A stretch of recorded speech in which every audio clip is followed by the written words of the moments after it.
stand and put your hand over your heart or salute. If you are a veteran, we'll do the Pledge of Allegiance. I pledge allegiance to the flag of the United States of America and to the republic for which it stands, one nation, under God, indivisible, with liberty and justice for all. I hope in the last couple of days you've all enjoyed yourself, reacquainted, had time to sit and talk. That's the purpose for these reunions. Now we come to the solemn part of the reunion, and that's the ceremony for reading the KIAs. We have the missing man table set up right up here in front of the podium by us.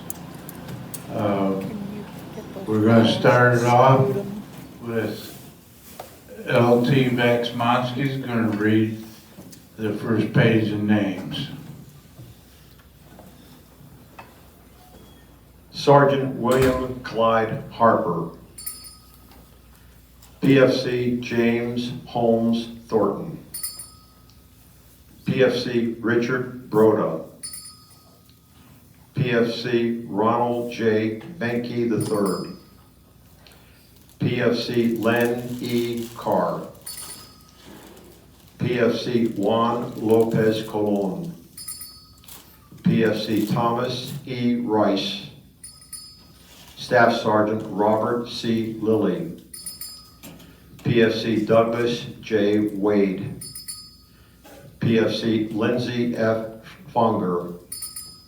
Staff Sergeant Robert B. Jackson. Sergeant Frank Airy Jr. Sergeant Louis C. Hines. PFC Arthur C. Alterwisher. PFC Billy J. Laufer, Medal of Honor winner. PFC Anthony B. Phillips. PFC Ronald F. Van Rondenach. Specialist for Dennis T. Hayward. Staff Sergeant Walter F. Payne. PFC Robert B. Cowell. Spec for Robert L. King. PFC Richard Navante.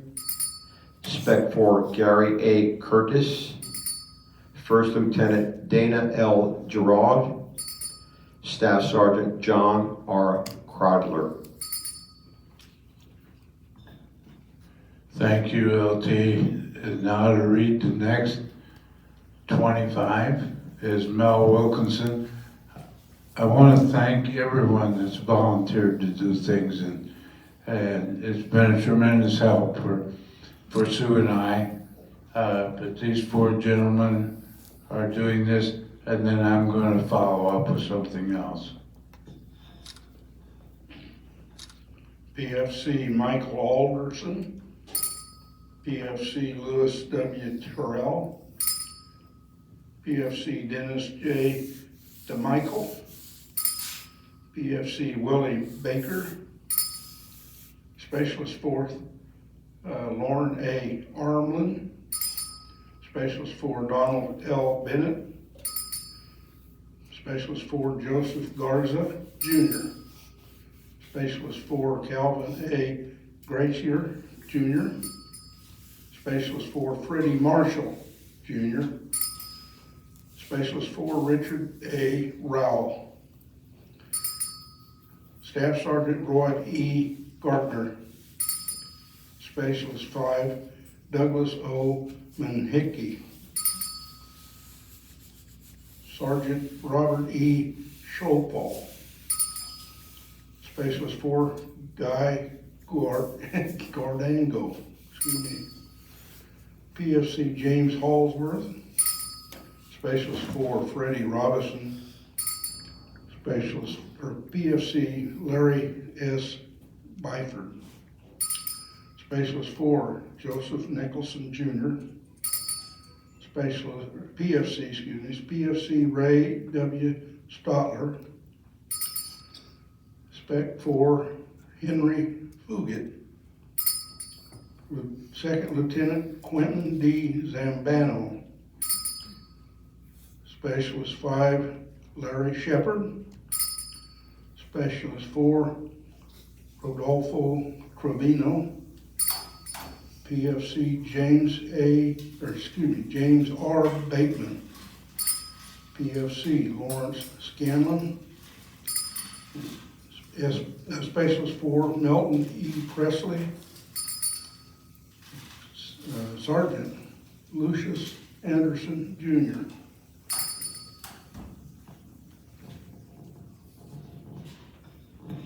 Okay, Mike Riley's gonna come up and read the next 25.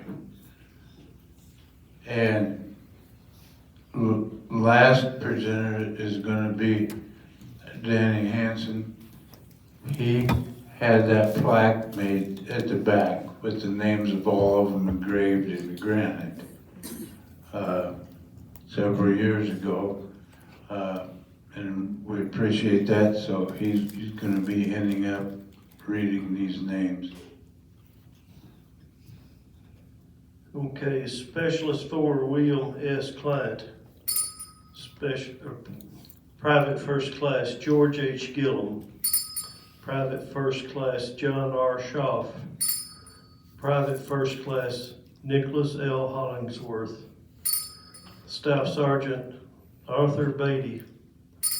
Private First Class Jerry M. Waldron.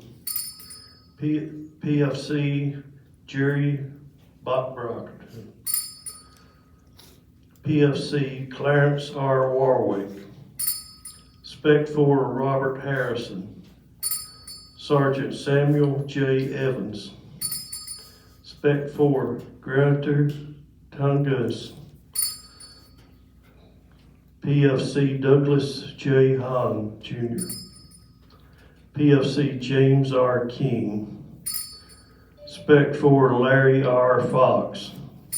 Spec 4 Chester E. Hill.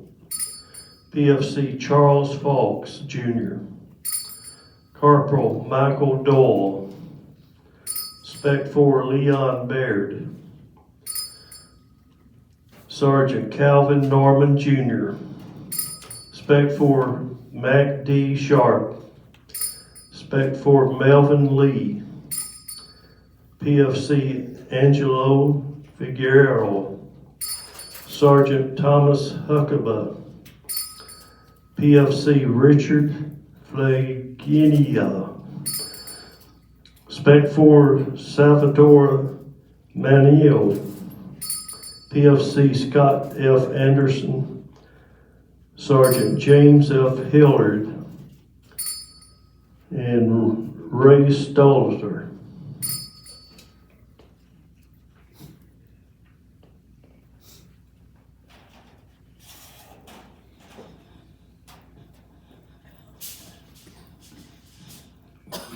PFC Thomas W. Strathman, Sergeant James R. Coneyhead, PFC Joseph Coetzer, Spec 4 Keith Olson, First Lieutenant Kenneth J. Susmarski, Sergeant Dennis M. Resinger, Private Alan Stevens, Spec 4 Richard Dopp, PFC Johnny K. Parker, Spec 4 Michael A. Ruther, PFC Joseph A. Morosco, PFC Gene P. Fussy, PFC Charles Moore, Distinguished Service Cross, Sergeant Richard C. Knapp, PFC Roy L. Stringer, Corporal Gerald B. Day, Spec 4 Don Ray McIntyre, Corporal Richard A. Bowman, Spec 4 Robert Steele, Corporal Johnny M. Kinney, Sergeant Glenn W. McCarty, PFC Reen A. Zimmerly, Sergeant Earl Lester Jr., Spec 4 Floyd L. Bradshaw, Spec 4 Martin M. Vasquez, and Sergeant Bedford L. Drennan. Thank you, Dan. Thank you, Bobby, for ringing the bell. I'm going to ask John to lead us in a short prayer, recognizing what these 105 men did for our country.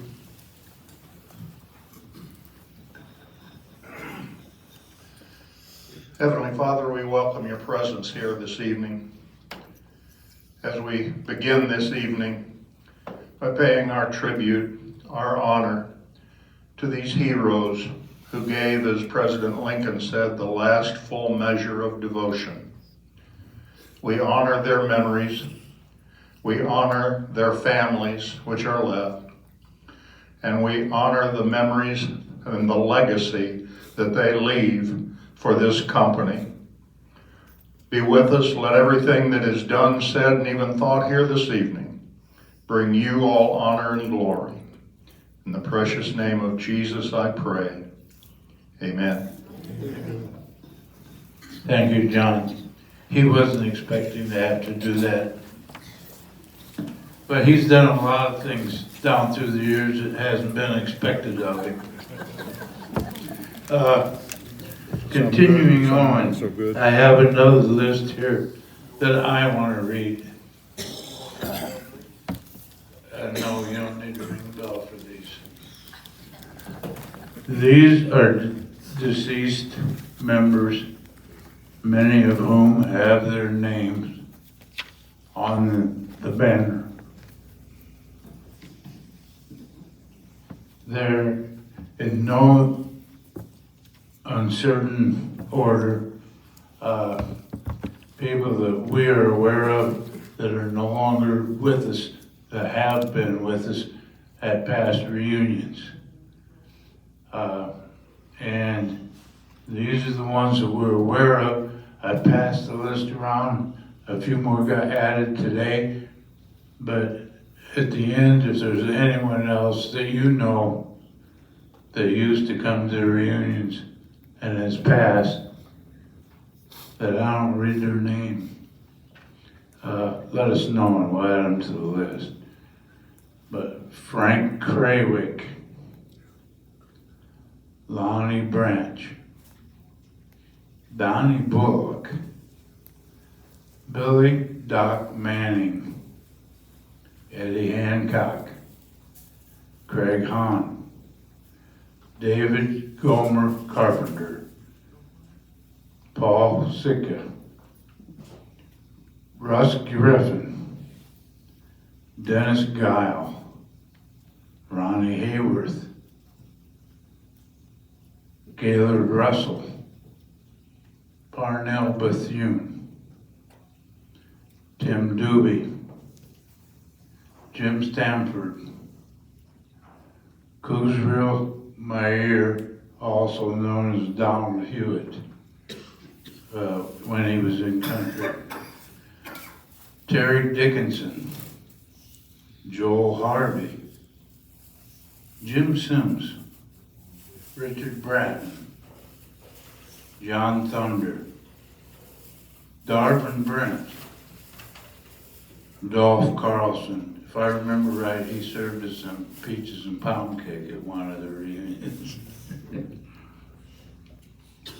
Marvin Braniff, Richard Doc Bovey, Dean Davis, Monty Zerke, Mike Willis, Walter Watt, Mike Corsi, William Paul Campbell, Leroy Harshberger, Vance Doc Gifford, Al Hammond, James Tree Machen, Danny Koenig, David Doc Satterfield, Eric Newman, James Belair, Jim Minucci, Charles Charlie Brown Dusick, Sergeant Maybe, Sergeant Jimmy Shoemaker, and Sergeant Marv Branham. Does anyone else know of anyone who's passed that used to? Ralph? Sergeant John Taylor, Staff Sergeant. Staff Sergeant John Taylor.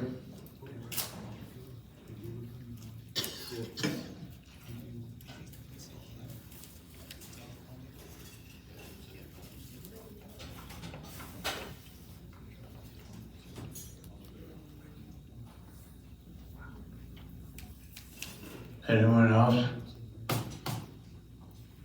We've tried to keep up. Sometimes it's tough if people don't notify you.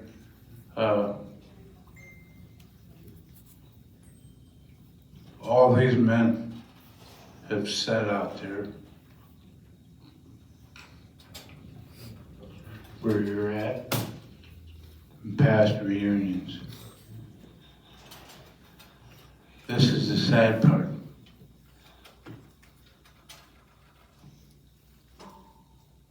This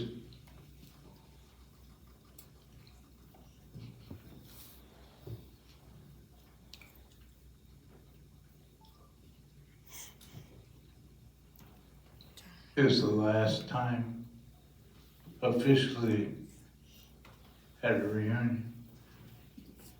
They will be honored. Keep them in your prayers.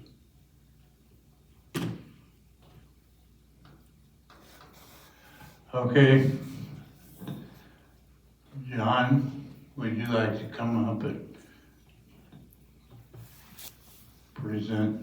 make a presentation? After John, I'd like Colonel Tom Thomas to come up and make another one.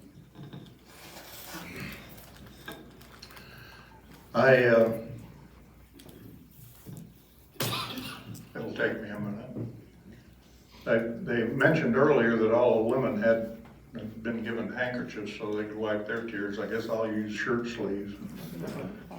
Had somebody tell me a long time ago that I didn't want to cry because I'm a man. I'll get it in a minute. And the guy said, you can cry anytime you want to. You're a man. Cry anytime you want to. There's nothing wrong with tears, and especially tears over our heroes. And we've got some other heroes who are with us. As I call these names, I'd ask these people to come forward. Denise Branch,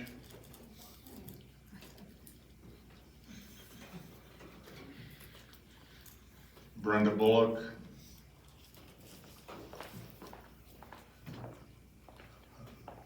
Darlene Satterfield,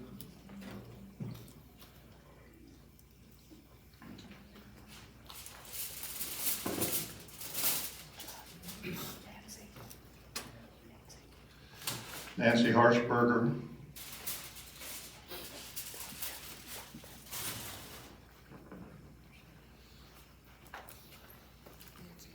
and I also asked Don and Kathy Demchak to come forward. These four ladies up here have lost their husbands. Don lost his beautiful wife Sharon, and we just want to pay tribute to them and let them know how much we love them.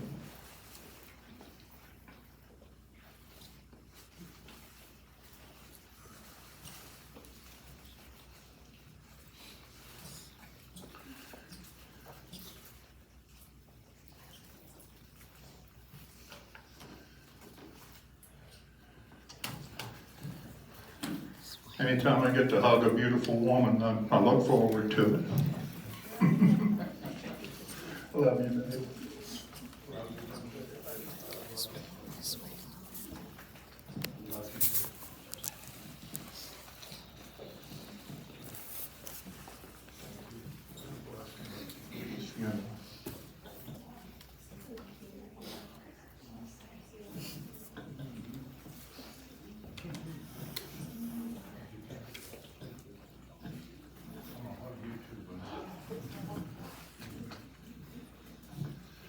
Give them a round of applause, please.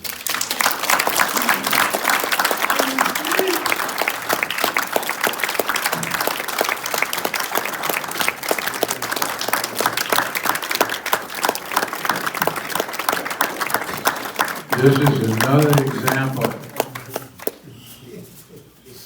of the bonds that have been created at these reunions.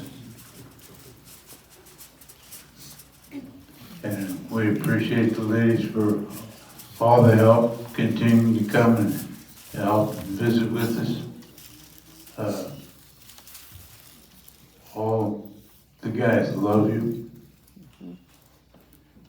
And at this time, I'd like Tom Thomas to come up and make a presentation.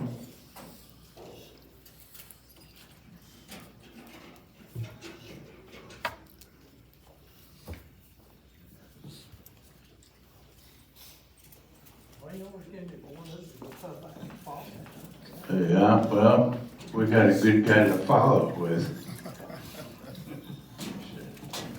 Thank you, Mr. Chairman. It's an honor and a pleasure to be here. We're going to recognize someone very special. Now, all of you guys and the brothers of Charlie 25, you're heroes. You're my heroes. You're warriors of Charlie 25. You know, they give silver stars, and they give purple hearts, they give bronze stars, the air medals guys for all this air assaults, but and you know, they gave that to you because of the critical thinking and your actions during crisis. And you know, we all talk about, that's what we've been doing the last 4 days, talk about all the good, the bad, and the ugly. A lot of laughter. But I think all of you will understand, especially after what we just went through, that the best medal is a live man's smile. Our logo up here with the Charlie 25, it's got loyalty and courage. And, you know, it makes me think about the black nights we go through. That's what we are. And like I said, all over your heroes, but over the period of time, my definition of a hero is somewhat changed. And I look at somebody as being a hero who has overcome all the trials and tribulations, the struggles. Now we as the brotherhood, we went through those things. Everybody supported everyone during those physical and mental things that we had to go through.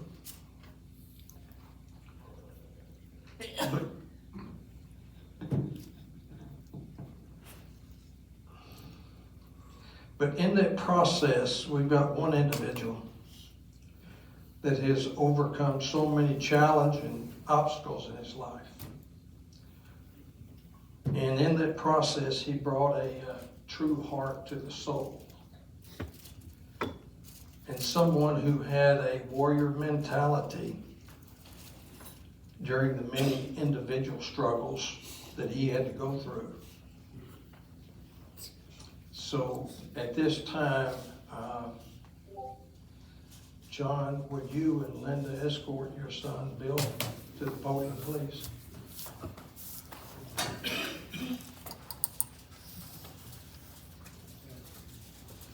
As they're coming up, you go see Bill here. Bill has probably made every one of our reunions.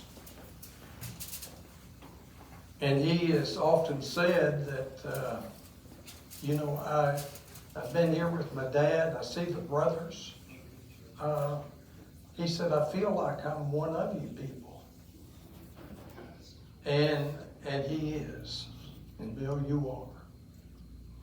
So, Mr. Chairman, I guess we can make this official. What we've got is, there's already been a nomination made, and it's been seconded. So what I need from the group is, if you're in compliance with that, we will make Bill here an honorary member and a Warrior family of the Charlie 25. So all in favor of that, say aye. Aye. All opposed, same sign. Mr. Chairman? Ayes or no, the ayes have it. Okay. Bill, I want to welcome you to the family. You're really a true one. I want to give you with present you with the challenge coin. I want to present you with one of the original black Charlie 25 warriors. And I want to present you with a money clip, because you make all that money at Home Depot. It's an honor to welcome you as a member of the family, Bill. Thank you very much. Appreciate it.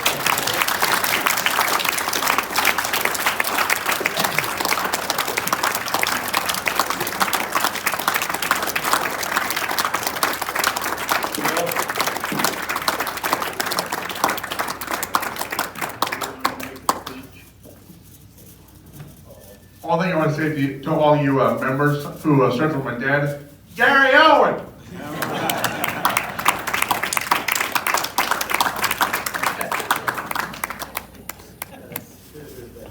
Thank you so much. We've got about a half an hour yet before we start chowing down while they're setting up. In front of the name of your brother that you wanted to remember. And all of those were donated to the museum. And the curator has selected a special place, and she has kept them all these years in a case. And at special occasions like Veterans Day, Memorial Day, she brings those out and displays them in remembrance of all of you coming to Mark Tree. And I asked her if she would be willing to accept these items to add to that display, and she said she would be honored. And therefore, she said that if we were interested, whenever she has them on display, she'll let us know. And if we wanted to show up in Mark Tree and do us a little mini reunion and visit the museum, visit the town, see the townspeople, then they will welcome you all again. So it's, but I will be honored to take it for you if that's what you decide. I can take them home with me this weekend and present them to the museum next week. Thank you, Barb. One other thing, if you remember that day we planted a tree, and Captain Young had brought back soil from Vietnam, gave each of us a little bag, most of us mixed it and planted that tree. That tree got kind of flooded down there where that tree was. And what kind of tree did you say it was, Barb? I believe it was a tulip tree. A tulip tree? It was moved, and it's moved into Mark Tree. And a few years back, about 4 or 5 years back, we had a plaque made that C25 troopers donated. I have a picture of it somewhere. I think Barb does too. Nancy has a good one. And Nancy has a good picture of it.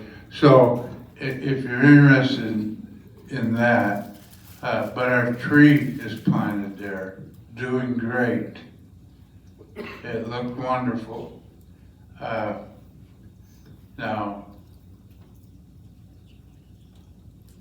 we also had Bobby and June said they would take the banners. So we have to decide what we would like to do with these banners and that guidon. So anybody else have suggestions or comments to make on it?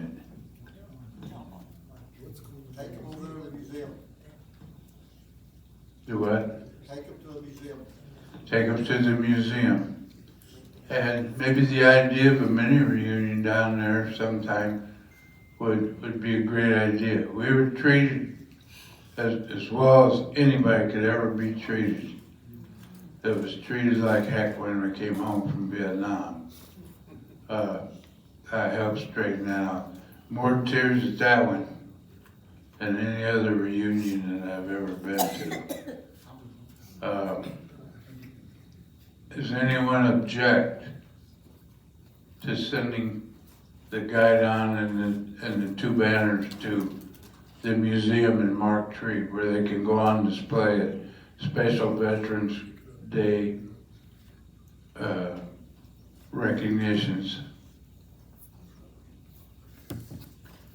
If not, it sounds unanimous, Barb, that you take them, present them to the curator from us, and anybody gets down to Mark Tree. Now, I moved to Arkansas a couple of years after the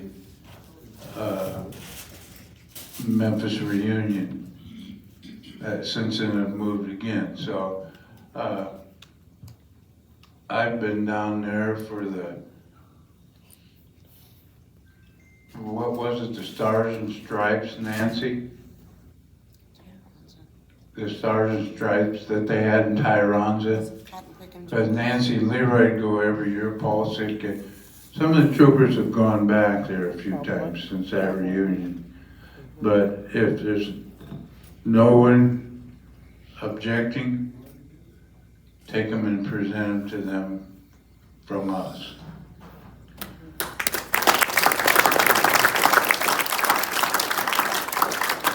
The next thing is, this is going to be our last formal reunion.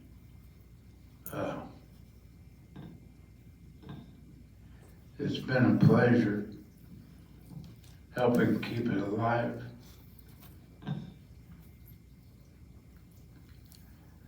As you know, Tree started this mess. When he decided that he got tired of hearing "Hey Tree" all the time, it was "Hey John." Now it's "Hey Sue."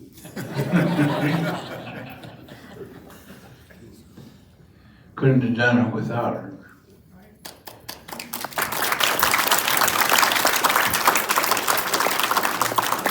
But we have a reunion fund that's been built up through the years.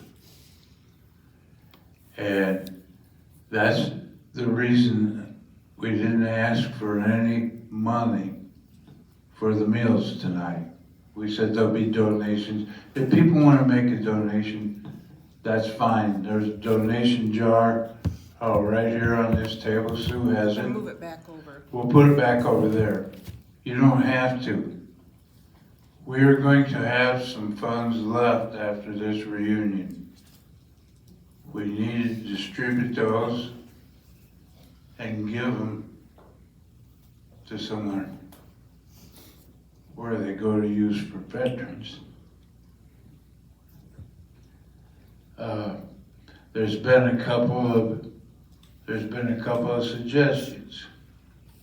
I'm going to ask DJ Lewis to come up here and explain one. And I'm going to open the floor to other suggestions because it doesn't all, it's probably going to be $4,000 or $5,000 that we're going to have to donate to wherever we want. And it can be split. It can go 50-50, pick 2 of them, pick 3 of them. I don't care. I won't know the final tally till I get home, get the bank account and everything brought up to date. But DJ, they moved to Branson after the first Branson reunion. Her and Roger. They loved it here. I'm gonna let you tell who you joined up with after you got here. First of all, I want to thank you all that you did. Okay, Sue. And thank you and Bob for doing the reunion. I joined Quilts of Valor of the Ozarks in January of this year. They are a part of Quilts of Valor Foundation, which is a nationwide organization that has groups in every state. And they make quilts as a civilian thank you and presentation to veterans or active duty servicemen. And so, as many of you know, I've been around asking if anybody wanted a quilt. Because I can put your nomination in, and it will go to the state where you live. So I've received some so far, and have already put them in. But our organization is completely volunteer. It started in 2024 with 8 members. There are now, as of September of this year, we have over 50 members, and our group here in the Ozarks has given out or has presented to veterans and active duty service members 246 quilts as of September. So our organization, like I said, we're all volunteers, and we get donations. And so I would like to suggest, as a suggestion, Quilts of Valor of the Ozarks, if you're interested in that. And if anybody else needs a quilt or hasn't received a Quilts of Valor, come see me, I'll give you an application. How many in here have received a quote from, okay, there's several of us that already have. The lady that presented me with mine has presented over 900 of them that she has made. That's all volunteer. So that's one suggestion, and thank you, because we have a member that is involved with that project. Anybody else have any ideas and suggestions? I don't have an idea, but 6 guys received blankets last year, quilts, from this group at a mini reunion. Okay. So if you look in, there's four at this table, 5 at this table, and one of the guys didn't make it. Okay. So it's active, and all big surprise, because there were a few tears there too, because they got. Well, there was when I got mine too. There were 7 people received them the same day I received mine. 5 of the 7 were Purple Heart recipients. So that's one organization. We've got our DAVs, we've got our Legions, our VFWs, we have St. Jude's Children's Hospital, a lot of things. Yes? Hi, I'm Brock. I second the motion to have DJ give the money to the quilt ladies. All right. Any other suggestions, any more discussion on this? Because the money will be presented from C25 First Cap. Perfect. Tom? I move that all nominations cease at this moment. You belong to my local VFW. Robert True. All right, all in favor say aye. Aye. Okay, we'll give it all to you folks. And if you feel the need to split it with some other states, since we represent a lot of states around here, feel free to do that. And like she said, if you want to be nominated for one, give her your list. She will pass it on to the state that you live in. Also, this is the last reunion, and we have 3 FNGs here that waited till the last reunion to show up and join us for whatever reason. It must be the food. But if I could have those 3 FNGs stand up, and the rest of us are going to give you a big round of applause. Jerry. Well, there's 2 of the 3. What did you do, bury the 3rd one? We got lost. Well, but we welcome you. We welcome you and your wives. You'll always be a member of the first cab, second and fifth, 1965 to 1972, when that's when they pulled out, right? We have the webpage.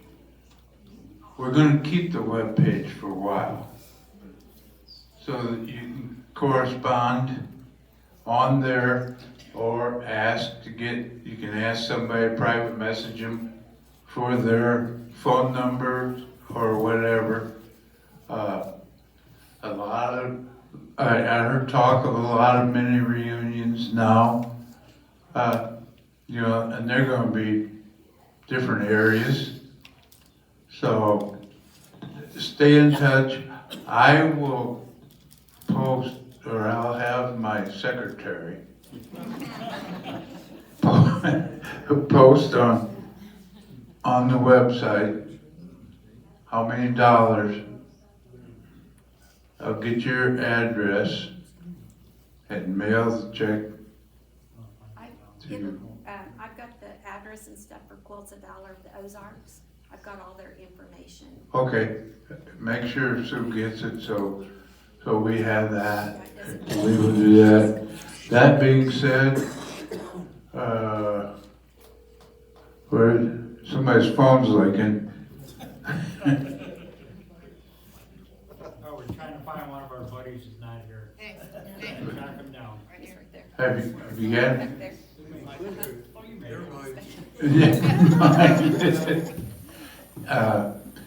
After the meal, it's going to be open mic night. Oh my God. And what I would like you to talk about, if you want. Oh, before I do that, is there anyone against being filmed when they get up front here? Being filmed. Video. Yeah, video. Well, that's film, isn't it? I got it. I'm in the days of the Brownie camera. Because Wes and Linda are videoing So if you're in a witness protection this. Change your name. Monk.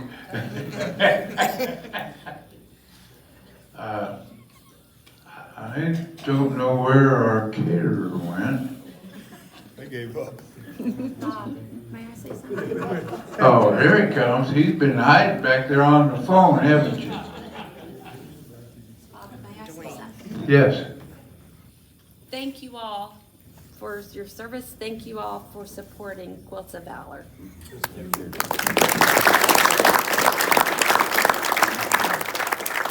Are we ready? Bobby? I have got a package of stars for everybody in here, so when you're sitting around, somebody throws a bag at you, I don't know what it is. I hope she's not heavy. I'm not too heavy. I'm still, Okay. I clicked all the old flags. Okay, this game is very simple. If you turn your duck over, you will see a number written on the bottom. Bob's gonna draw tickets out of here with a number on it. If you're a winner, raise your hand and I'll come and give you your gift. You don't have to truck up here to the front 100 times.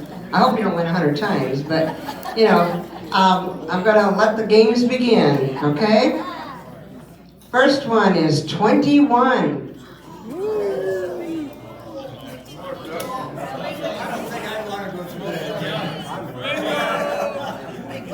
Somebody's got a bingo.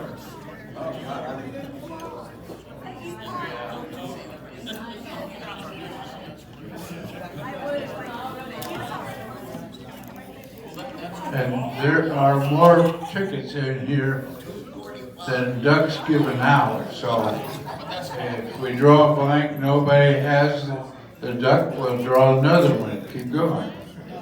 I got yours. Oh, you got yours? Thanks. Yep, yep. I think that's 66. Yeah, yeah.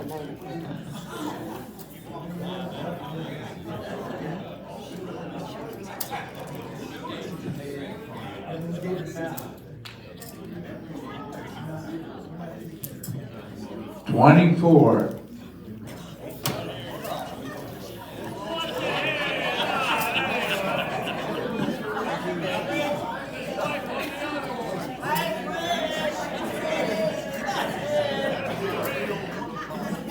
$16.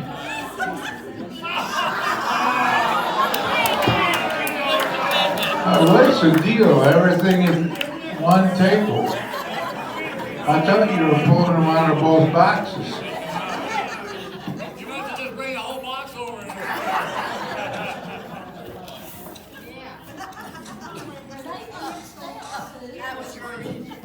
I'll fix them. 64. Big Bill. Oh, right here, Bill. Sue getting her exercise in. I guess good a chance as any to win. Where's Vanna?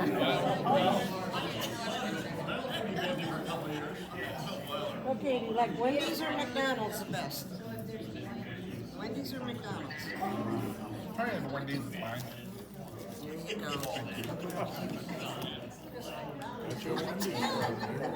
32.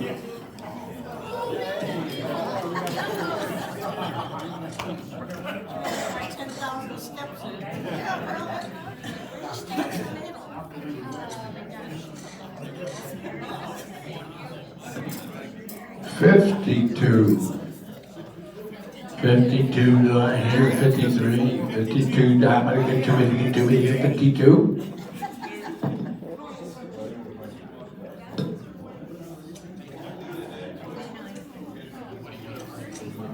$35. Quacker number 35. No 35. Okay, we'll go to the next one.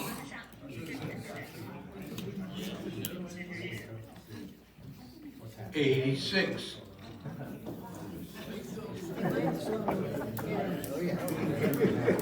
No 86 either. How about 31? 31, right here. 31, yeah.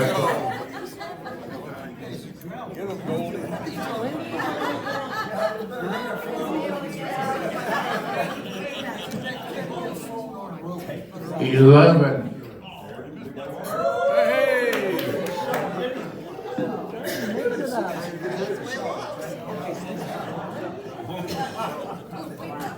Like a couple of fish out of water.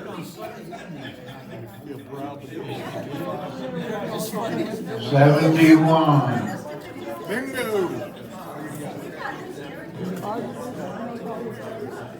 Wendy's or McDonald's? Give me a McDonald's. I'll take a McDonald's. Thank you, dear.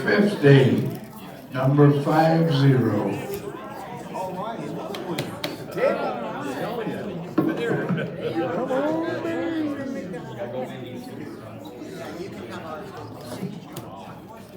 $93. 93. Number 93.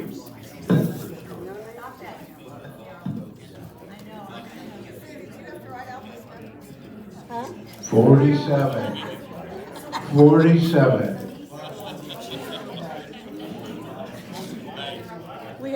numbers than we have. Yeah. 39.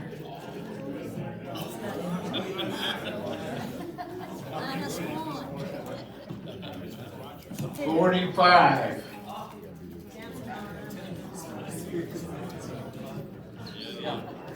45. 63.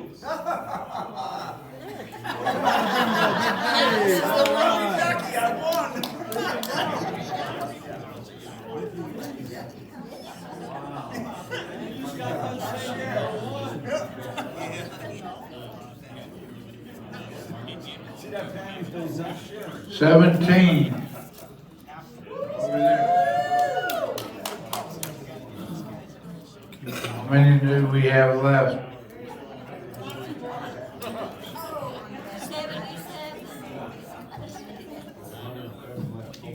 42. 42. Don't we win? 74. We've already won, so we'd like to have it again. 74.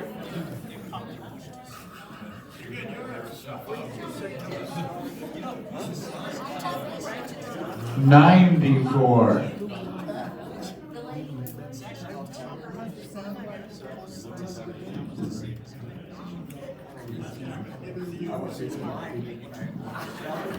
51.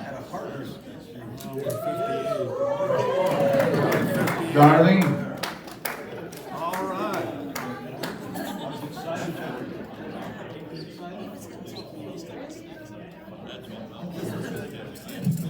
85.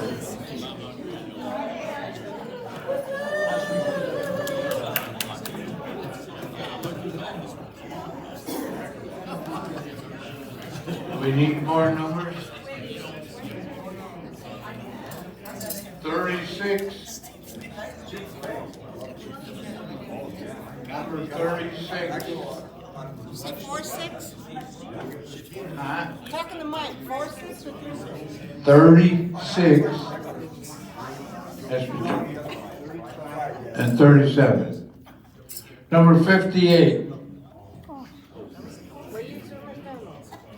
Wendy's or McDonald's? You got a lot. 23.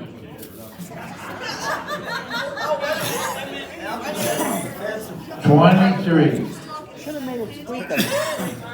We should have had to squeak 'em.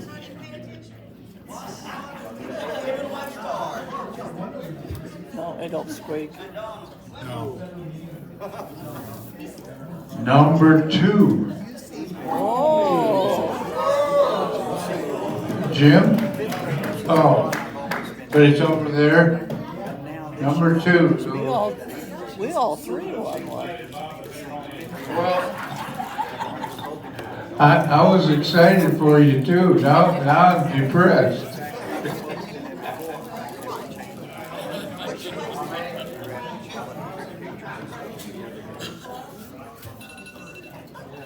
$68.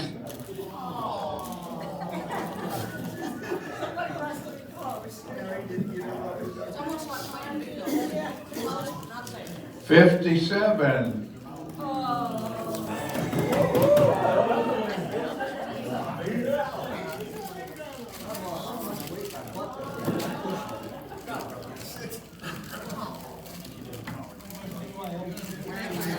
20. Oh, right over there.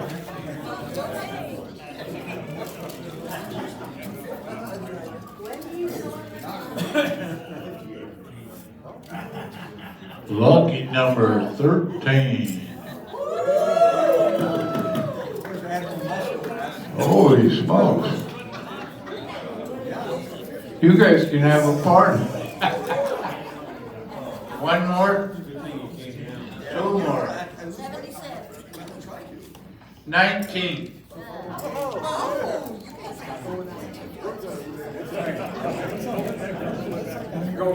I know it. 83. 83. Oh, Mike. That's it?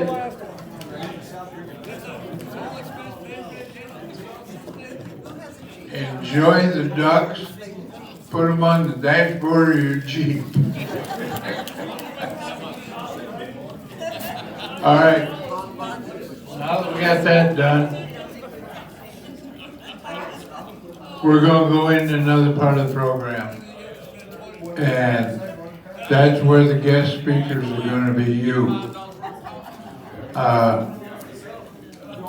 Input, output, tears, happiness, but how these reunions have helped you or affected you in the last 25 years. So yeah, it's good or bad. Yeah, anybody can come up. That wife, I don't know, just a second. I attended my first reunion in Indianapolis in 2003. My wife was in Ireland at the time, so she didn't know that I was bringing her into something that she didn't know anything about, except living with a Vietnam vet.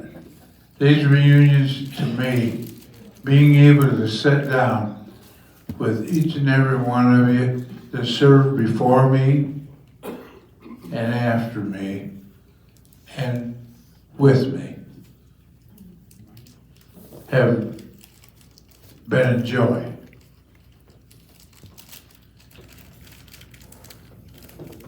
I hate to see it end, but, you know, Mark's in the hospital. Sue said hopefully he may be coming back tonight, which we hope, but we're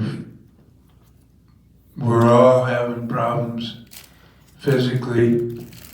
We know we've had problems mentally for 50 years, so, but it has been a joy, like I say, for me to locate guys that I shared sea rations, lurbs, firefights, jokes on the LZs, helicopter rides with. We all know how fun they were. So I hate to see them in, but it's time. Now I'm going to turn this over right now to John, because he asked to speak next, and he had the coordinator's job for several years, him and Linda. We couldn't do it without you, because without you coming to this, we don't even need to be here. And we need each other. You guys were my family.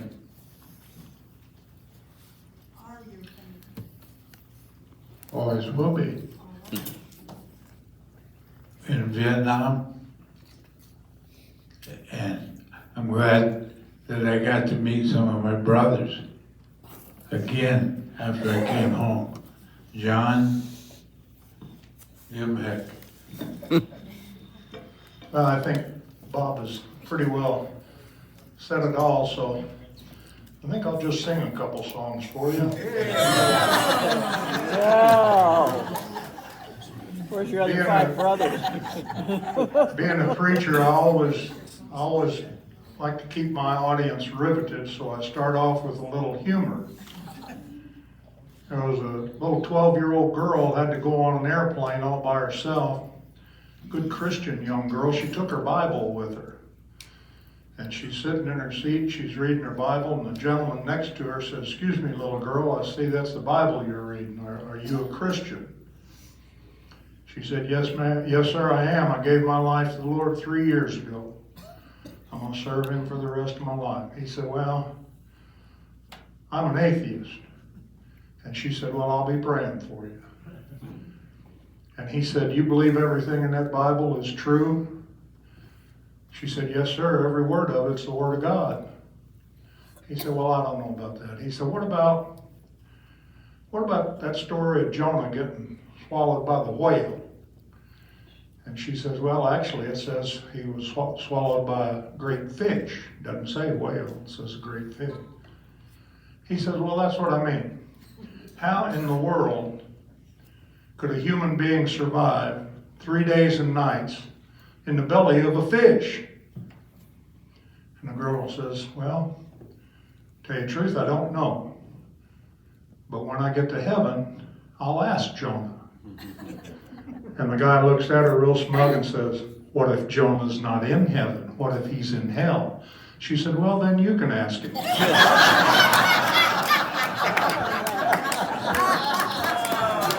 I thought that was...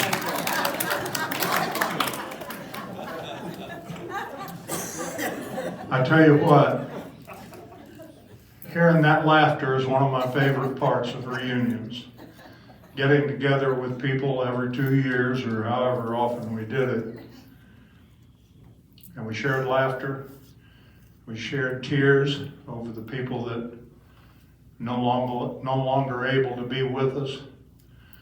But we know if we ever had a problem, you're just a phone call away. When we were over there in Vietnam, we knew everybody had our back, and we had their back. And we've carried that on, and we'll continue to carry it on. Make sure and get phone numbers from folks. When you get a chance to get together, do it. I dearly love all you guys and gals, my C25 family, and I thank you for the privilege of being a part of it. I pray God's blessing on all of you. Thank you very much. Mom, would you come up?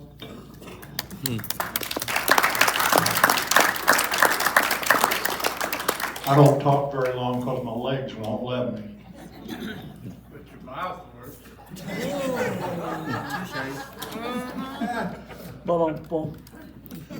Hey, I think all of you know who I am, but I want to know how many of you remember this picture. Can you see it from way back there? Okay, this is whenever y'all visited Mark Tree to visit the wall.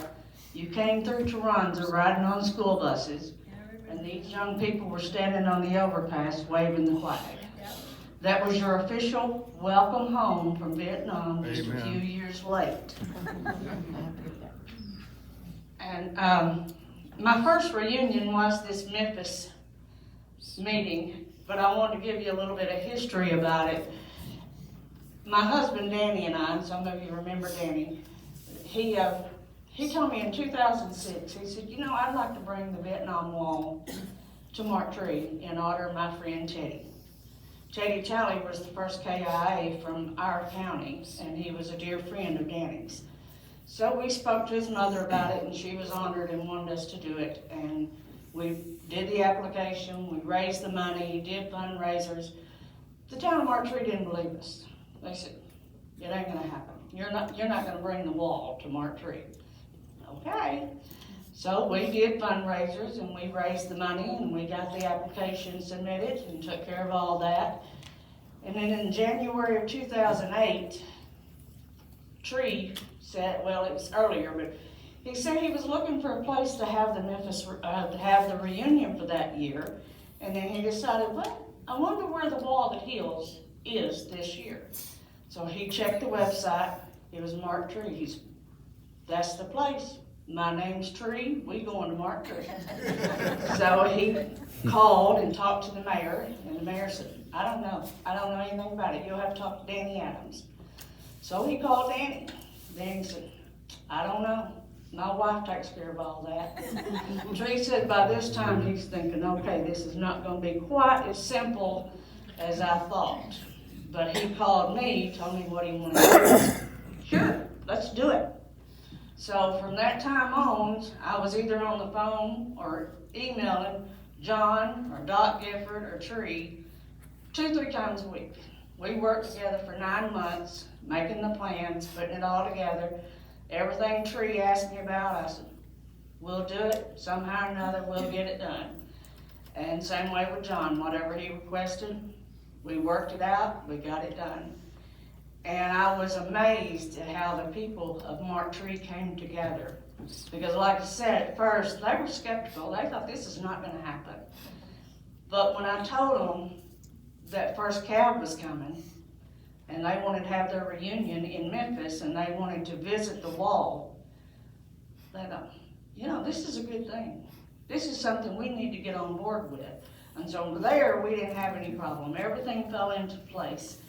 And I have to tell you that the day that I knew y'all were coming in from Memphis on that bus, even though I had never met any of you, I thought, I feel like a mom. And her kids, her sons are coming home from the war. And I'd never even met you, but yet my heart was so full and I was so excited, I could not wait. When the buses pulled in, I remember running across the park, and I jumped on the first bus and I said, is Tree on here? Are you Barbara? And I turned to look, and it's Doc Gifford. He said, no, but I'm Doc. I got a hug, and I ran, and I jumped on the next bus. Is Tree on this bus? John stands up. Are you Mom? I said, I'm Mom. He said, I'm John McCorkle. So I take off to the next bus. I said, Tree's gotta be on this bus. Well, you know, he's trying to stand up in a school bus. And though he's over like this, and, Mom? I said, Tree, my son. So he made me ride the rest of the parade with him, and y'all remember those of you who were there, how many people lined the streets and threw candy, and it was just a wonderful thing. But y'all don't know the half of what it did for my heart. It made me feel, for the first time in a long time, that I was someone of value because of the way y'all appreciated me and welcomed me into this group and made me an honorary member. And I will never forget you. As long as I live, I'll never forget all the reunions and the welcome that I've received from all of you. And I hope that this is not going to be the end.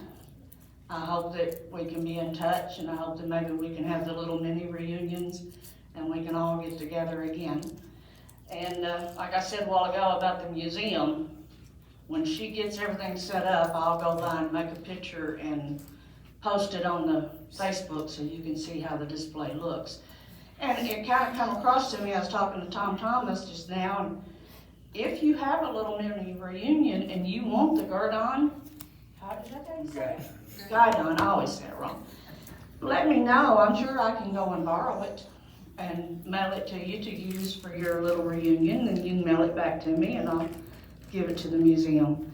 But I just had told Bob I'd really like to tell y'all how much you mean to me, because I was an outsider and you pulled me in, you love me, you've made me feel important, and I couldn't be prouder to be a mom of all of you.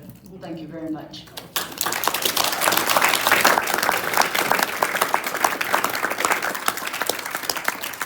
Thanks, Mom.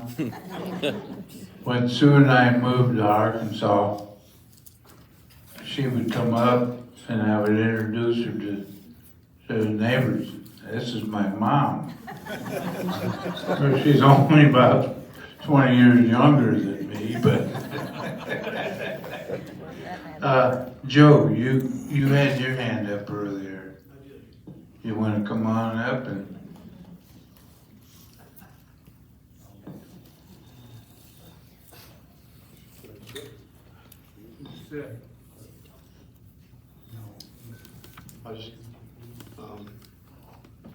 I want to thank Sue and Bob for their hard work in making this, keeping us all together, and John too. Why the reunions have been important to me, I don't know, some of you may know that I probably served the shortest time of anybody in the beginning here. I almost lost my life the night that I joined the company. I was there in the afternoon, and that evening I was almost killed. And I had some men that risked their lives to save my life. And I've had a chance to reunite with them through these reunions, and it's meant a lot to me. They gave me a second chance at life to raise a family, have children, grandchildren, and it wouldn't have happened. I would have died in the bottom of a foxhole, and I'm thankful. And I just want to say that, and I'm thankful. I'm grateful every day, and I thank God. Amen. Thank you, Joe. Come on up. Have him hold the microphone. We have another pimple person. Hi, Monk.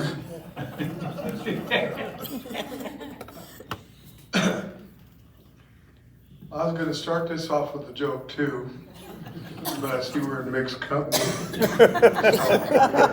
Of course, all these other guys probably heard all the jokes I've had to say. My first reunion was in Indianapolis. And kind of like y'all, when I got on a plane to fly out to Indianapolis, I was a nervous wreck. Hadn't seen you guys for years and years. When I walked into the reunion, there was Tree and Eddie and several of the rest of you, and it was kind of like I was home. I'd like to start off with, I'm grateful for Tree and Eddie. They're the ones that kind of got this thing going. And then John and Linda picked up the reins and did a magnificent job. And then Bob and Sue took it over and continue to do a good job. I think this is my 8th reunion, 8th or 9. Some of the feelings I had was when we went to Fort Hood, one of our guys, Ralph Bowman, he's from Harlan, Iowa. He lives in California now. And I hadn't seen him in over 50 years. And he walked here. And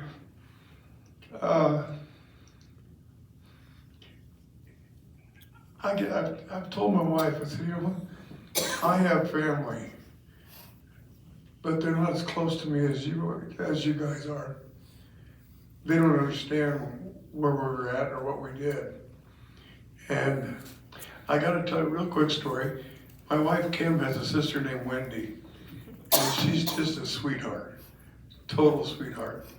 And she asked me about Vietnam a couple times, and I didn't tell her the bad stuff, but we were at this family outing in a bed and breakfast, where we call that, whatever it is, big cabin in the hills. And we were sitting at this table, and she said, you spend most of your time in the jungle? I said, yeah. She said, did you have a cafeteria? I felt sorry for her, because that's why I busted out laughing. Like, no, we were quite a ways from a cafeteria. But people don't understand that.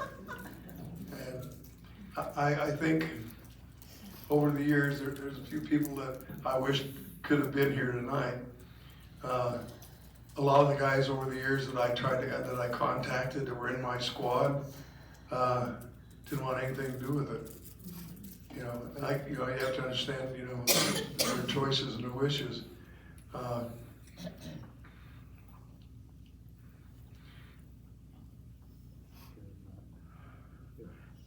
John said something earlier. We're men and we don't cry. I have shed more tears at these things than I care to think about. For me, most of it is just memories. I got to tell a real quick story too about Flash. The St. Louis reunion. He was only there like part of a day because he had to fly to Kansas City, and there was this huge. He had to give out an award for some linemen and stuff, and there was like several hundred people in this gym or in this venue.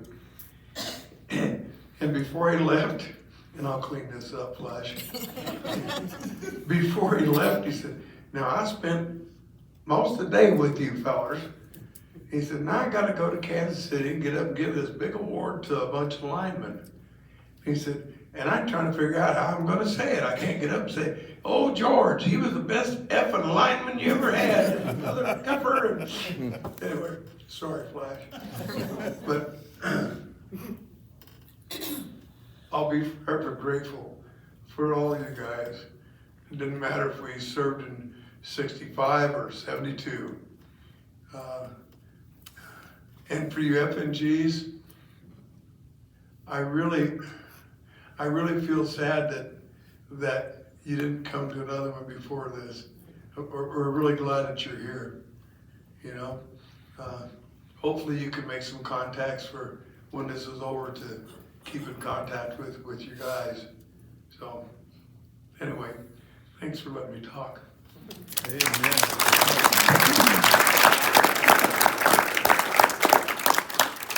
Thanks, Monk, you made me cry.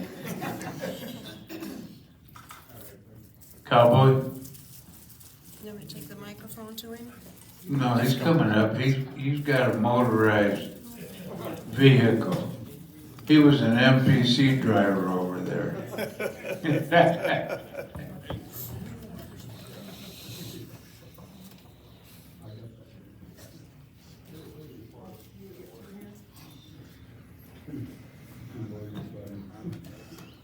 Hey, you're getting pretty good at maneuvering that. How many miles did you run this morning?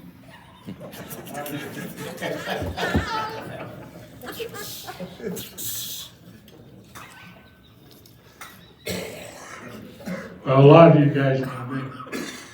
I wasn't with Charlie Company.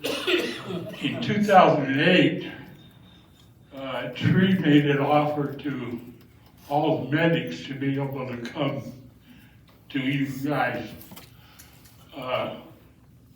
When I got there, I told Tree, I said, I felt out of place. Sorry. Tree said, when you feel out of place, I said, because I'm not Charlie Company. He says, Ernie, he said, well, on November 4th, when we were hit and getting beat up and everybody was getting shot, he said, when you worked on the wounded guys, he said, did you ask them whether they were with Delta Company or were they with Charlie Company? I says, no, because they were my brothers. He says, that's right, and you're our brother. And he says, so I don't want you to feel out of place. You're part of our family. And he says, that's the way I want you to be, part of this family. And I said, thank you.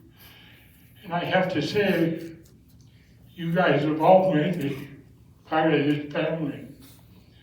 And I want you to know that I have had more healing being with you guys and the way that you have treated me, that I have healed more here in these reunions with you guys than I have with some of the vets I have at home, even though I feel there too. And I love all of you guys, just like if you were my brothers and sisters. And I hope that in the future, if you guys have any mini reunions, that I get contacted, because I don't care how far I have to drive. I will make it there, because I don't fly, because I had a problem coming back from Vietnam. We dropped a mile in 3 seconds. We tore the seats out of the airplane. We put 8 GIs and 4 stewardess in the hospital, and I quit flying. And like I say, my first reunion was at Mark Tree. And Barb, I love you.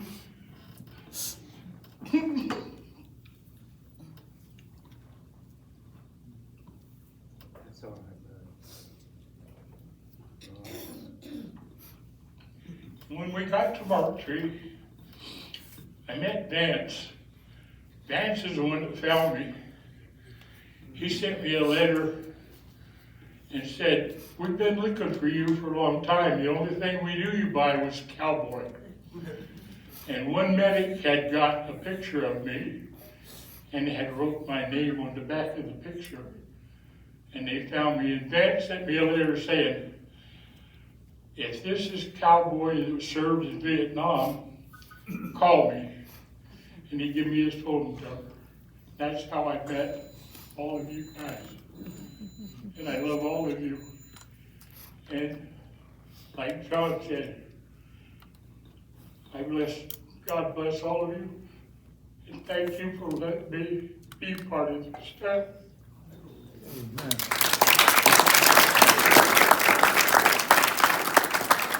Thanks, Ernie. Anyone else? Don?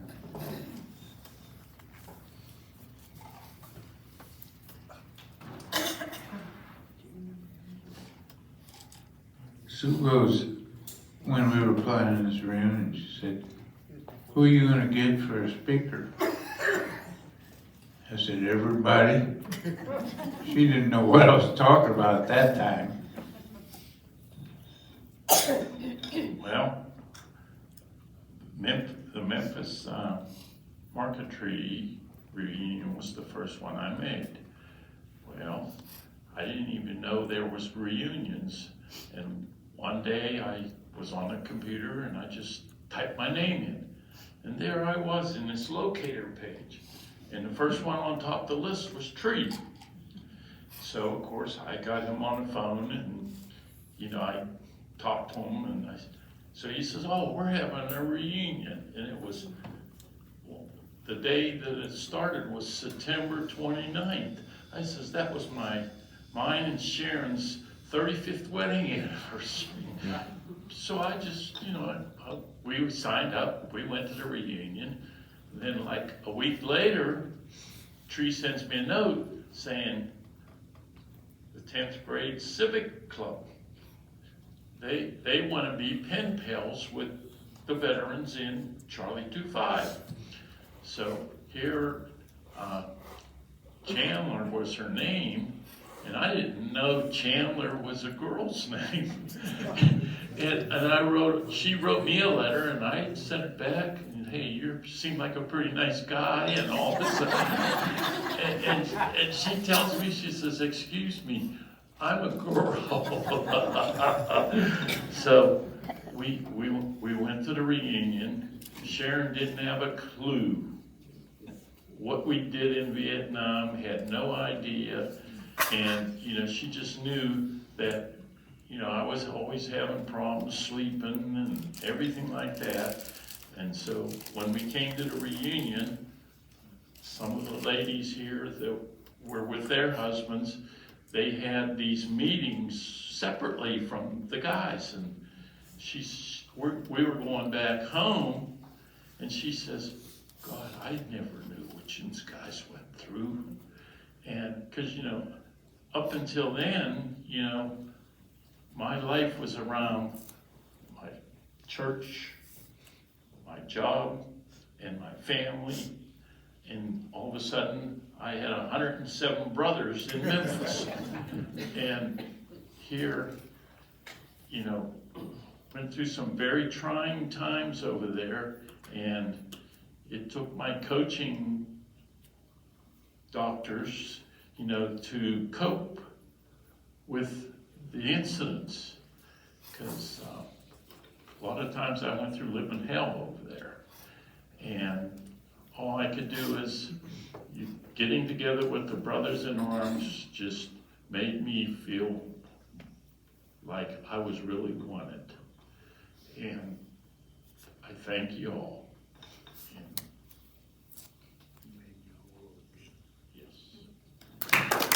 Thanks, John. Anyway, Dave? Pardon me while I limp up. Hey, you know, I think we're in a healing process right now. Amen. Amen. Seat, Dave. Hey, Dave. hey, Over there. I don't need a microphone, do I? No, you don't. Look, Have him sit down. no, I want to stand. People don't realize, when we were sent to Vietnam, I went over on an airplane, and, oh God, I don't know, what, 20 hours or something like that? It was a long flight, and we landed in Vietnam, and all of a sudden, the plane stops, and first sergeant got on, and he started lecturing. You know, the minute they opened the door, you could, it stunk, and it was hot and humid, and oh God, everything else. And so he started to talk about in case of mortar attack, and it's like, holy crap, this is serious. And so that's when we got off the plane, and we were sent to a place, and they said, stay there until you're called. And the next day, a sergeant came up to me and said, Sir, he said, you go find the motor pool, and he said, it's down there, and he says, you go find so-and-so, and he said, I'd like you to ride with him. So I said, okay.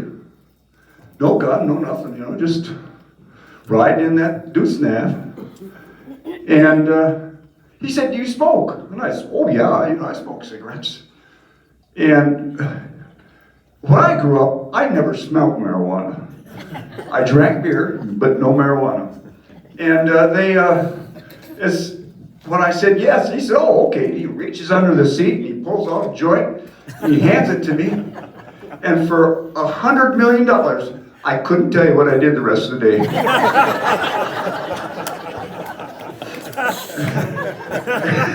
That was my first experience in Vietnam.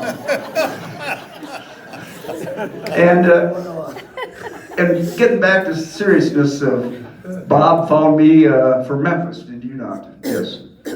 And I thank God that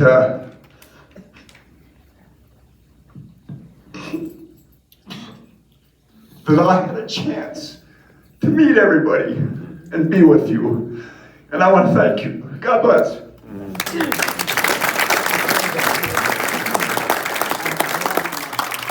thanks, Dave. I had to be the squad leader. We had a couple rounds. But I love you. And I'm glad we found you. Anybody else? Ralph? I know these reunions have touched a lot. I'd just like to say thank you to a couple of great people in this room. First one is my wife.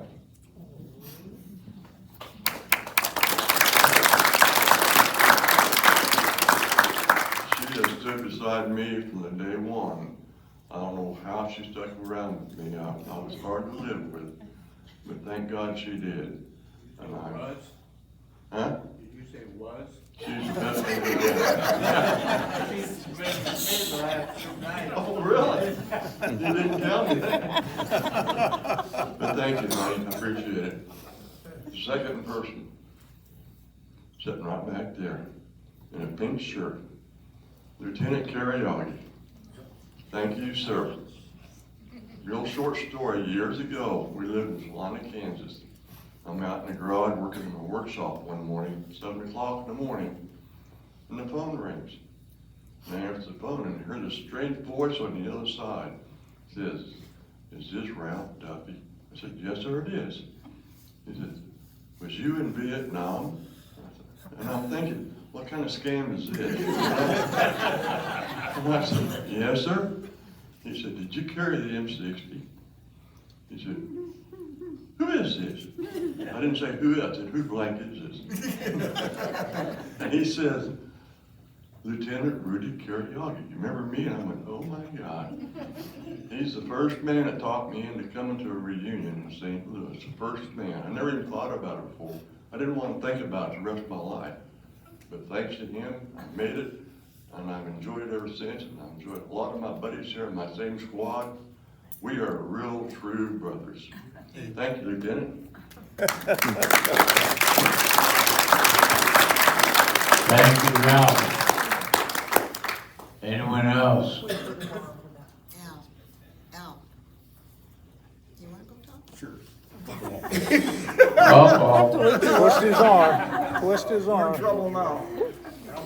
Airborne, airborne, have you heard? Well, I really didn't want to say anything because most of us here are here to heal, and for me, healing is a personal thing. God, I think we've all carried in our hearts for many, many years the anguish, the frustration, the things we went through, and realizing when we got back, no one welcomed us. We didn't come back to open arms. We came back to a country that basically hated us for doing what we did. I said this to Bob the other day. He called me probably 8 or 10 times over the years, inviting me to the reunion. And I don't know if I was embarrassed or if I was still trying to heal like everyone here. But it took me a while to realize what I was missing. I truly mean that. I decided with my wife to come to Fort Benning for the first reunion. And that's kind of where I grew up in the military. I had a couple of assignments there, and my son was born there. So that kind of was the missing link, I guess, in convincing me to join y'all and be there. I can't thank you enough, John, Linda, Bob, Sue, everyone that's worked hard to put this together. It truly is a magnificent experience. It really is. It causes all of us to reflect on our hardships and on what's important to us in life. I got to meet my members from my platoon and spend time with them, laughing, joking, talking about our experiences. But I think the most important thing to me is the healing process that it awards each of us. It gives us time to reflect that we did what we were asked to do. Our country put us in a difficult situation. I didn't realize that 3/4 of my platoon were draftees. To me, it didn't matter. When I went there, I looked at everybody in the eye. I asked them to do certain things that were uncommon to me at the time, to put them in harm's way. And they did it without even question. It wasn't because of me. It was because of the respect they had for our nation and for the patriotism that they were participating in. I truly, I hope everyone realizes what an important event this has been to each of us. What an important event it's been to our families, to help us heal, become better citizens, become better fathers, better husbands, better whatever you are in life. I can't thank Bob enough for being consistent, calling me often, and convincing me to come, and I'm forever grateful for that. Sue at his side has been magnificent. And as I said, the McCorkles ahead of them put this thing together and been working hard many, many years. But to each of you, I know our country is entirely indebted to you forever for whatever you've done. As far as this service you gave to our country, we each of us, as has been spoken many times, can be proud. I tell this to everyone that I talk to, realizing that less than 1% of the men in our country have ever had the opportunity to serve. Out of that 1%, less than 1/10 of 1% has ever had the opportunity to serve in combat. You're an incredibly special group. To be in harm's way, to put your lives on the line, and to come back safe and secure, and to have that experience. You should be tremendously proud of what you've done and the service you've given to our country. God bless you all. Thank you for your service. Thank you.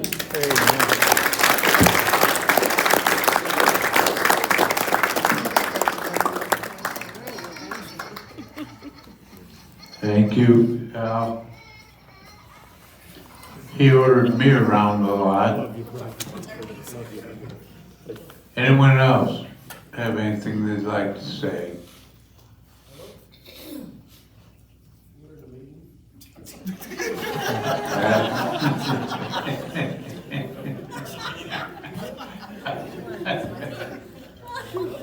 If not, Hey, Bob.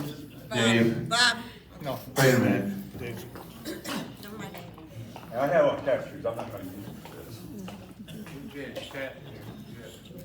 But I've heard some stories that are similar to mine, but different. So I have a confession.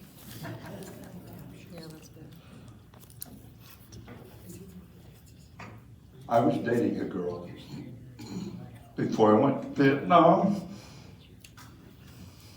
And when I came back, I was kind of screwed up. So we drifted apart. She was, while I was in Vietnam, she was probably responsible for about 20 to 25% of the mail I received.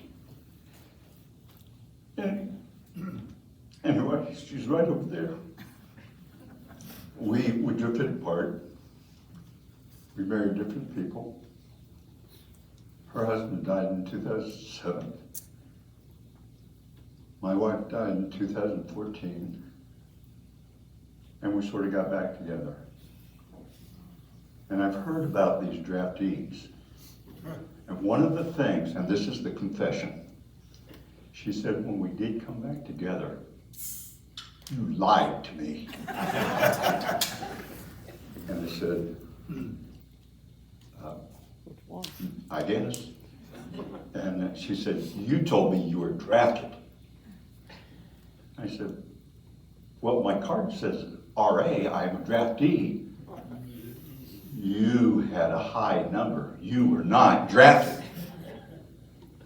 And so, yeah, I had a number over 300. But I also had some bad grades at college. And I was also up for social suspension, not probation, suspension. And I said, I gotta get out of here. So I did, and that get out of here got me. I thought surely with 4 years of industrial engineering or engineering towards an engineering degree, I would end up in the infantry, but I was wrong. But it has been, in retrospect, it is the best thing that could have happened to me. I did mature, and that was one of the reasons that I had to separate from Linda, because I played some, in my mind, witty games, and I just couldn't do that anymore, because things were different after Vietnam. Anyway, so I have and you guys have really helped, and I owe that a lot to Peach, because, to Tommy Allen. You know, we go by nicknames so much, we don't know the real names of the people. I mean, there's Doc, well, Doc could be anybody. Red joined us on Zoom here just a while ago, and at times I can't remember his name, but it's Phil Cremens. Anyway, so there are a lot of names like that. Jungle Jim over there. Anyway, so, but my first time at this convention, at this gathering, was in 2010, and I had the great honor of taking my mother with me. And this is back in the days when this young man was doing karaoke. You know, that was the first time that my mother ever did karaoke. That was great. And you guys were so wonderful, in spite of the fact that I came up here came out there with a helicopter that I had assembled from PVC pipe, mosquito net, bathroom, bathtub chairs for the disabled and whatnot. So that was part of my cockpit that I had created. The only thing that was there was the fuselage, because I said that the wings were being repaired on. And I used 3-inch diameter PVC for the skids and had painted them OD green. And so that was the first one that I made. And then about 2 years later, when it was actually in Columbus, at Fort Benning, I only got down for one day because my wife at the time had become fully paralyzed with waist. And my young son, her son, my stepson, who I did not get along with, we learned to get along with one another very well during the time, 2.5 years that she was paralyzed with the waist. But, and one of the things that happened was that I was able to get away for a day from Huntsville to go down to Benning and be with you guys. So, and every time I've been here, every time I've been with you guys, it has been great. I enjoy the guys that I serve with. I enjoy the guys that I did not have the opportunity to serve with. You guys are great. Thanks very much.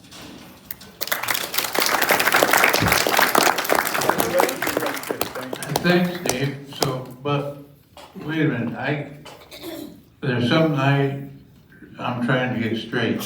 So when you were in college, you started singing, "We Gotta Get Out of This Place," before you ever got to Vietnam, and it really became a popular song, right? All right. Anyone else? Don't feel shy. Charlotte?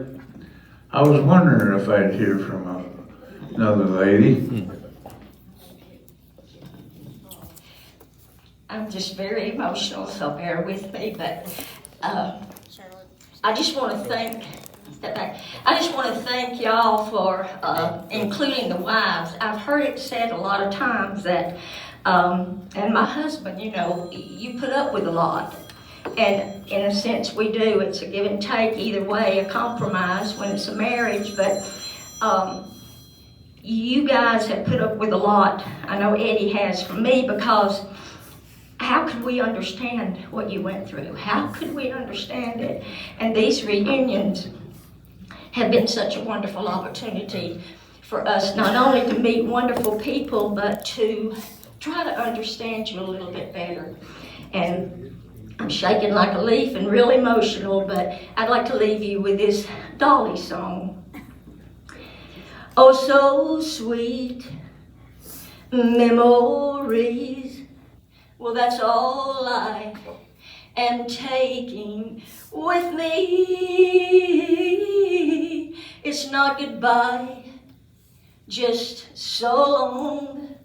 'Cause I hope we'll see each other by and by, and I will always love you. I will always love you. I'll always love you.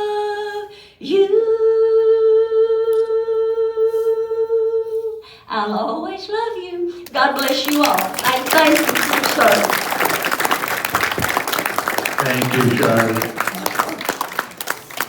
Wes, leave the camera alone and come up here. You and Holly are Gold Star because of your Uncle Doug. Explain a little bit what these reunions have meant to you.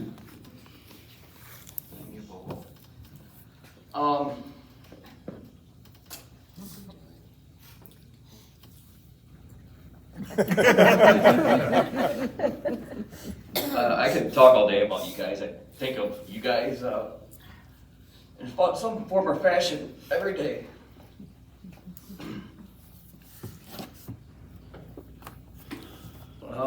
You brought my family peace and comfort, closure.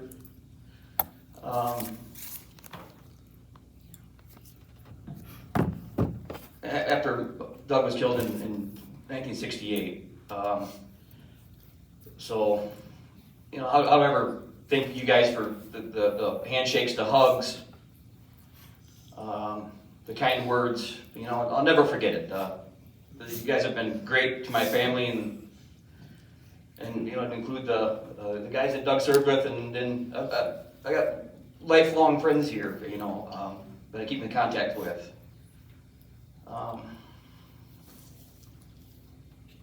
It's been great. I'll never forget you guys, and again, I appreciate the bringing closure again to my family. It means a lot. So, thank you.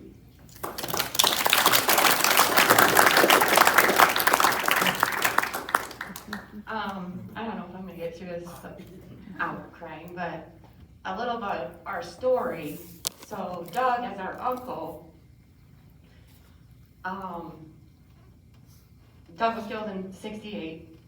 Mom and him had gotten married in September. He left in October and was killed in December. She didn't even have her wedding proofs back before he was killed. That was something, and then he had wrote letters back to my dad. My dad's parents went and enlisted him into the National Guard because they had already had 2 sons that had gone over to Vietnam, and 1 did not come back. And my grandpa went and enlisted my dad so he would stay stateside. He said, I sent 2 sons over there, I'm not sending another one. My dad was mad. He wanted to go because he wanted to go and follow up with what one of his brothers didn't finish. However, while he was out in the Capitol protecting the Capitol against rioting and looting and stuff like that, that's where he was sent. Doug, while he was still alive over in Vietnam, had sent him letters back and told him that he was probably not going to make it back. Could you please watch over Vicky, who was our mom? Then they got together a couple years later, and this is where 4 kids and an amazing family and an amazing life that we grew up in came up. But we never heard Mom talk about it. It was something that just wasn't, we didn't know a lot about it. We knew that she hurt. It was very painful for her. We knew that it happened, but we never knew, I don't know, we just didn't understand. But once she got involved in this, it was super hard for her to come back because she relived it. And it's not that she doesn't love all of you guys, she does. She talks about you, she loves everything about it. But she does it from afar. And it's helped her a lot too, because it has given her closure, and it's kind of brought us all together to honor them and you. I feel like as young people here, the less and less of you become, there needs to be somebody that carries your memory on too. And we can pass that down to our kids, how important it is to do that. And that is one of our highest goals in life, is to keep you all alive for as long as we live, and to pass that on and let it go as far as it can possibly go. So we thank you for letting us be a part. We are honored to be here, and we love it. And the same with the mini reunions and stuff like that. I hope we get word of it, because we'll be there. We'll be there every time. Thank you very, very much.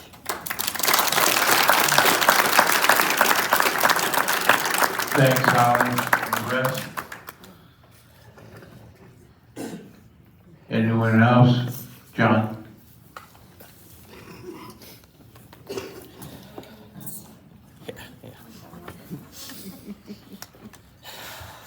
Why are we both bent over? Straighten up. I am, this is straight as you get. You know, it's hard to gape a preacher shut up, so I had to come up, and I meant to say this when I was up here before. 2 things. I go to a combat vets group back home. We meet about once a month, and we've got some younger guys that come in the group, guys who served in Afghanistan and Iraq. And I've just got a ton of respect for those guys. They, 3, 4, 5 deployments. And I hear people say, well, yeah, but the deployment was only 6 months long. Okay, you go over there for 6 months, see how long it feels to you. But we had a young man from our hometown, graduated the same year as our daughter did in 2000. He joined the Marines, did 4 deployments with the Marines, and the Marines told him, you're not going back over there anymore. So he left the Marines, joined the Army, and went over and was on his first deployment with the Army, had 2 weeks to go and stepped on an IED, and we lost him. But these young men in this vets group, the guy that runs the group is a licensed social worker, he's a counselor, and really a good guy. He's also a Vietnam vet. He said he got drafted and they told him he was going to be a combat engineer. And he said that engineer part sounded real good. Combat, maybe not so much, but he saw action over there. But he's a very good counselor. And one of the groups, we had 7 or 8 of the younger soldiers there. And he asked me, he said, John, I want you to introduce yourself and give some pearls of wisdom to these young troopers. So I said, my name is John McCorkle, and this is what you look like in 50 years.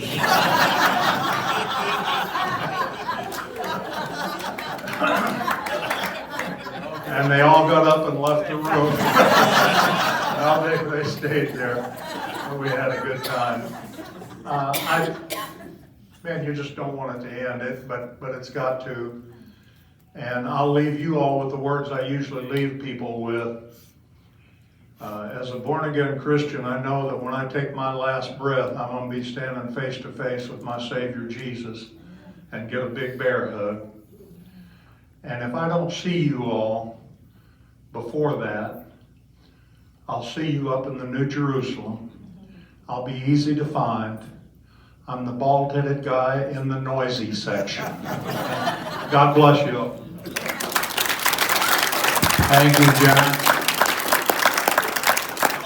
Okay, I have one more person I want to come up here and talk, and that's my wife, Sue. Yes.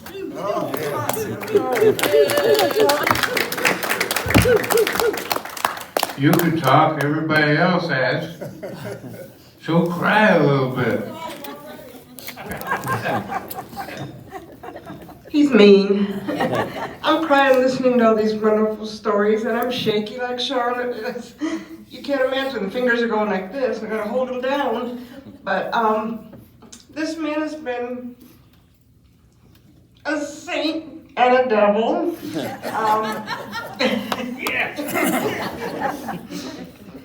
I know that I'm his second wife, and I don't know what his first wife put up with, but I know he did not tell his stories from Vietnam to his first wife. I'm a listener, and I'm a giver, and I'm a caring, a very caring. You heard those stories from this. Well, whatever, but now I lost my train of thought, thank you. He's told me a lot of stories, and he shared many of your names, your nicknames with me. I don't want to say I feel like I was there, but I feel like I really have compassion for all of you and him. And it's been such a pleasure. I enjoy being with you all and planning all these reunions. It's a lot of hard work, as any of the coordinators can tell you. You start 2 years in advance and you negotiate with hotels, and negotiate with caterers.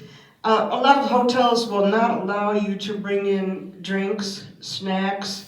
They want you to buy their products from their establishment. So we've been very fortunate, especially here, that they work with us veterans, or all of you veterans, I should say. And this is one of those things that it's hard to pinpoint a city that can handle this many and put up with all of us, you know? We get a little rowdy at times, and a lot of crying, a lot of laughter, and a lot of happy tears too. But I think that it's gonna be hard to say goodbye, but I don't like goodbyes, so I'll say, I'll see you again, and again, and again, and I hope that you all stay in contact with us. Like Bob said, we're gonna keep the webpage open. We're going to want to have people chatting on that. You can post anything on it yourselves. You don't have to go through me to see if it's an okay thing to do. Just do it, like Nike says, just do it.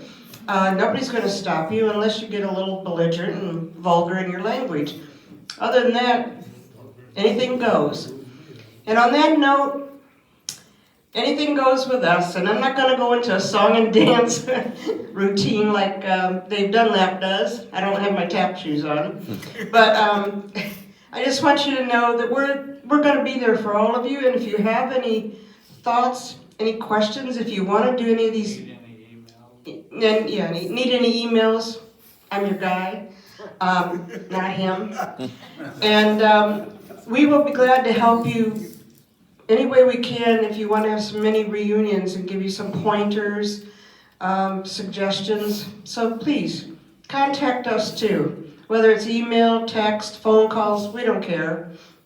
But I know I love y'all. I'm thinking he does too. I'm speaking for him, which I usually do. But I just know that it's been a big healing for all of you. We embrace you as family, and you'll always be family. And I'm getting real choked up, so I gotta get off the stage here.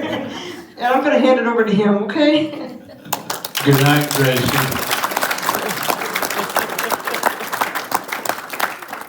With that being said, if no one else has any input they'd like to put in, sit around and enjoy each other for the rest of the evening. It's 7 o'clock. We got 4 hours before they're gonna come and chase us out of here because they have this room rented for tomorrow already. And they're gonna come in and decorate and I don't know, I kind of feel like Roy Rogers and I hope all of you have a safe trip and happy trails to you. Until we meet again. Little children.